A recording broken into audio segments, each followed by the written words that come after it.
All right, people, what's up? Snap time. Monday morning or afternoon snap counts.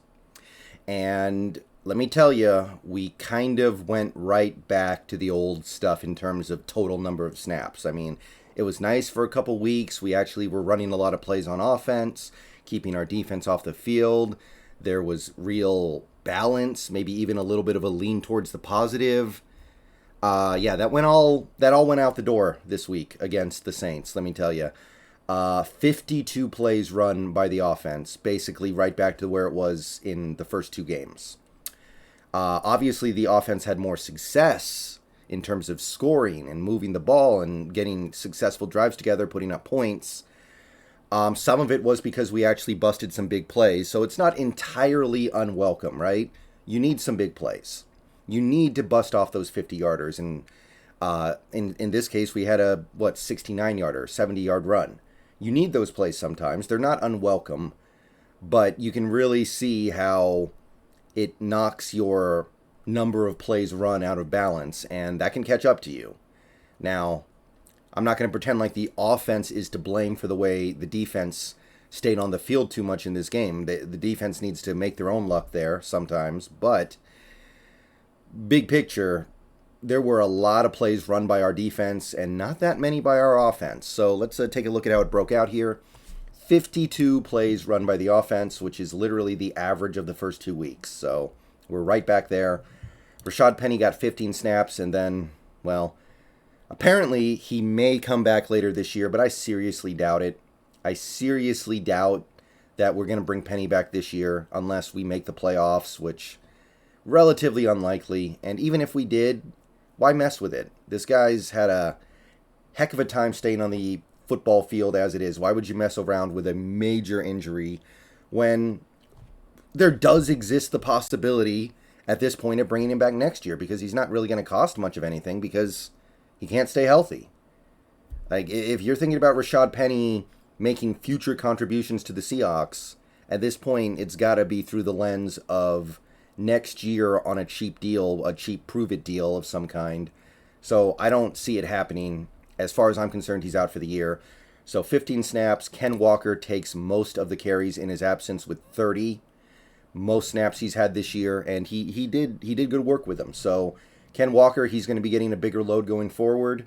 Hopefully he can maintain. DJ Dallas had 10 snaps because we had no Travis Homer. And that was about it for the running backs. By the end of this game, we had 2 running backs, which was a little dicey, but we kind of made it work. I know that earlier today, the Seahawks picked up Tony Jones. I believe he was on the practice squad of the Saints before today. So we picked up Tony Jones. I don't really know too much about him personally, but it's as good as anything else. So nothing really to say there, except I hope he can play a little bit. Because this Tony Jones guy, or whoever you bring in, whoever it was going to be, is going to have to play a little bit because we don't have Homer. Now we've lost Penny, and you need a third running back. You do. DJ Dallas, I think he's a good enough blocker and pass catcher to be a third down back, but you still need that other guy. So that's it for the running backs. Wide receivers, Metcalf and Lockett played almost every snap. They only missed 2 total. 50 snaps each. Metcalf still with a small lead in the snap count battle at receiver with 259. So we're still seeing a couple snaps a game with no receivers on the field, or only one, but it was a little more subdued in this game compared to previous ones. Eskridge played almost half the snaps, 25, so his season high. And I know he didn't catch a pass, but I'm not kidding when I say this. That PI he drew on Lattimore, that's a significant play. That counts. That matters. So I think we're headed in the right way here, but we have a long way to go for Eskridge to start making people happy. I know that. Given the fact that this team now has a little bit of a injury issue at running back and receiver, I would expect to start to see more from him as a fly sweep guy and as a receiver. But for now, he seizes the role of the number 3 receiver because literally everyone else was unavailable. Goodwin was injured. He didn't play. Penny Hart played 1 snap and pieced out. I don't even know how he got hurt. I don't know what it was, but he was not really available.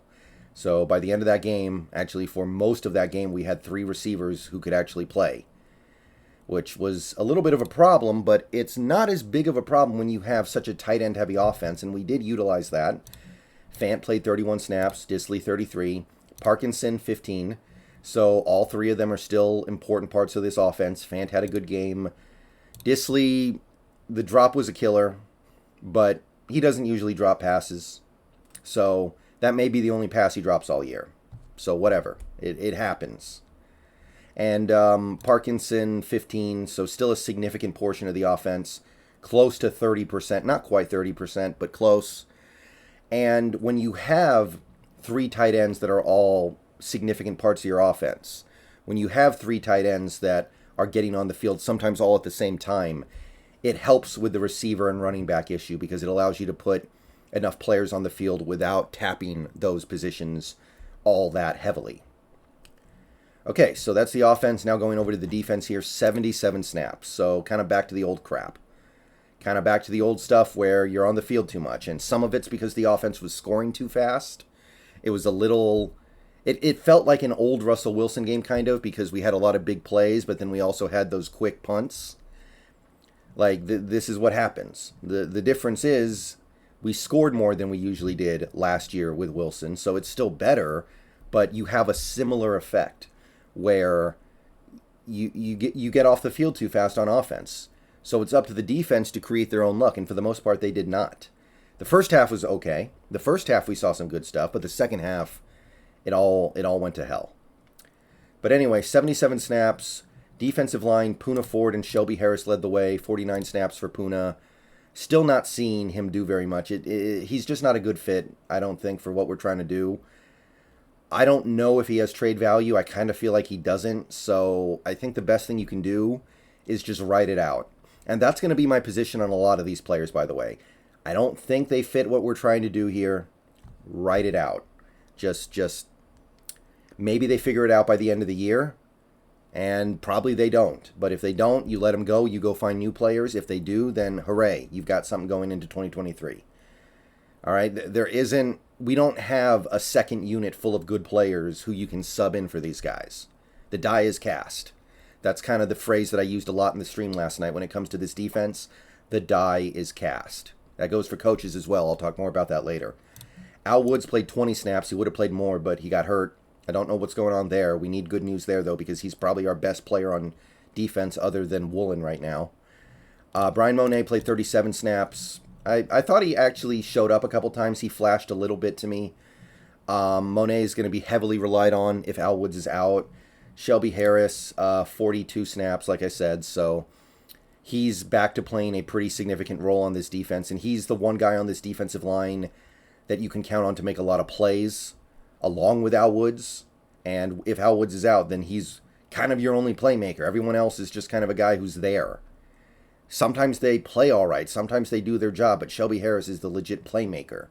So he's going to have to be the guy from now on. Quentin Jefferson, 28 snaps. Didn't notice a ton from him. Nothing terrible, though. Nothing over the top bad. Miles Adams looked better than he did against the Falcons. He had 22 snaps, and I thought he actually did okay with them.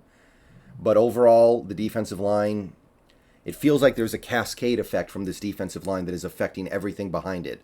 So as much as I want to kill some of these players in the back 7, I'm wondering if maybe just this defensive line isn't allowing them to do what they need to do. So I am starting there.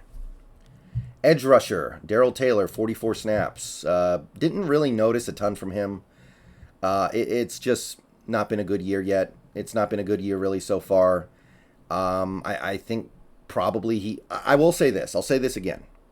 He's getting chipped a lot. So other teams respect him. Other teams know he's dangerous, and he is getting extra attention. But bottom line is this. On Sunday, I only really noticed him after he got called for offsides and when he missed a tackle. Nwosu, 65 snaps. Probably just... I think he played good. I think he played fine, but he's going to wear down if you play him this much. We need to find a way to get him off the field a little bit more, I think.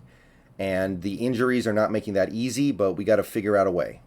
Boye Mafe had 35 snaps, so his snap count is starting to go up a little bit.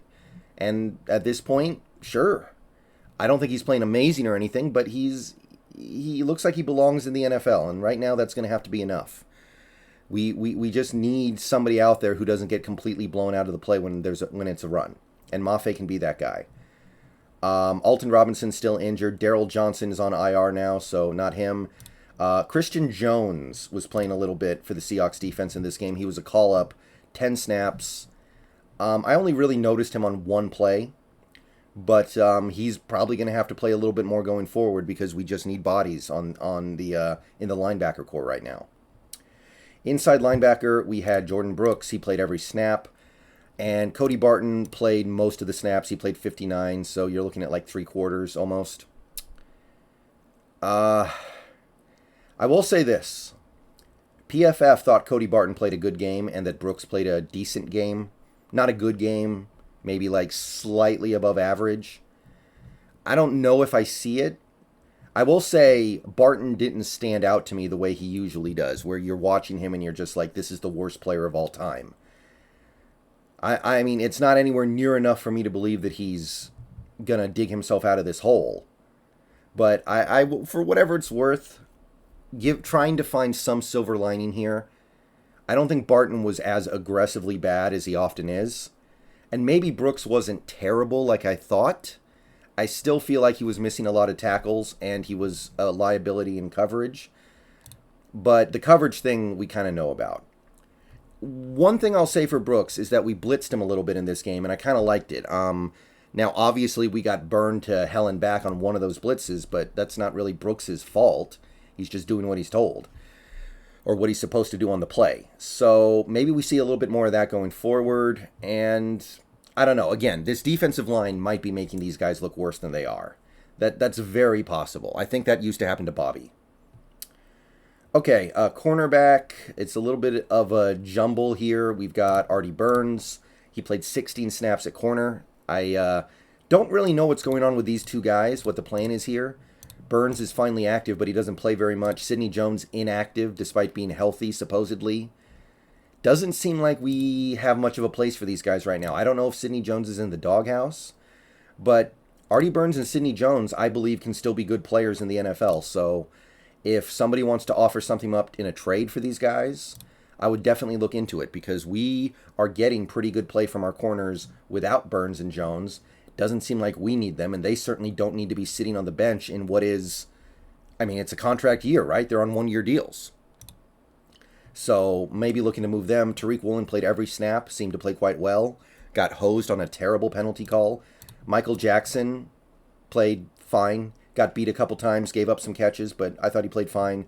Kobe Bryant, 37 snaps, so we were able to lighten the load on him a little bit, which is good, and he played better, I think. The forced fumble was nice. He now has, I think, 3 forced fumbles through 5 games. He's making plays on the ball.